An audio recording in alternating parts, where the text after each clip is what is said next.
Hello everyone, আসসালামু আলাইকুম। নতুন একটি রেসিপিতে সবাইকে ওয়েলকাম জানিয়ে শুরু করছি আজকের ভিডিও। আজকে আমি দেখাবো মুরগির মাংস রান্না। এখানে পেঁয়াজ, মরিচ, রসুন, আদা, তেল, লবণ, হলুদ, শুকনো মরিচ অল্প একটু, মশলাও দিয়েছি সামান্য পরিমাণে। অংশ অনুযায়ী সব মশলা পরিমাণ মতো দিয়ে ভালো করে কষিয়ে নিয়েছি। মশলাগুলো ভালো করে কষানোর পর আমি মাংসগুলো দিয়ে দিলাম।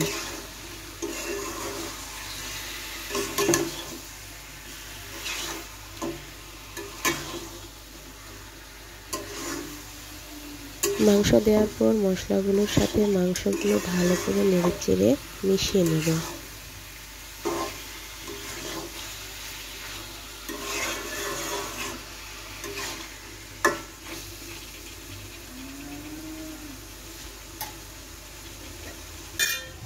এ পর্যায়ে কোনো পানি ব্যবহার করব না, মাংসের পানিটাই আমি ভালো করে কষিয়ে নিচ্ছি।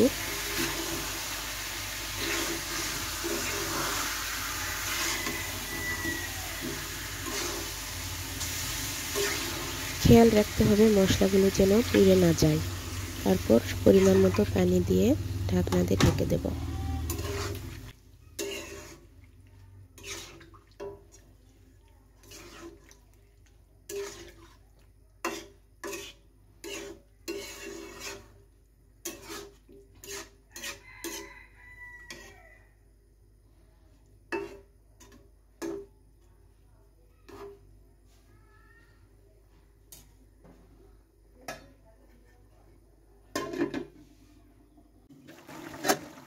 পানিতে বলক চলে আসলে খুন্তি দিয়ে একটু নাড়াচাড়া করে দিতে হবে।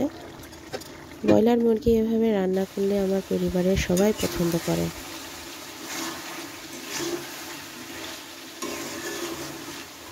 আমার মুরগির মাংস রান্না প্রায় শেষের দিকে। মশলাগুলো একটু মাখো মাখো হয়ে আসলে রেডি মুরগির মাংস। এভাবে সবাই বাসায় ট্রাই করবেন। আমার চ্যানেলটি অবশ্যই সাবস্ক্রাইব করবেন। সবাই ভালো থাকবেন। আজকে এই পর্যন্তই। আসসালামু আলাইকুম।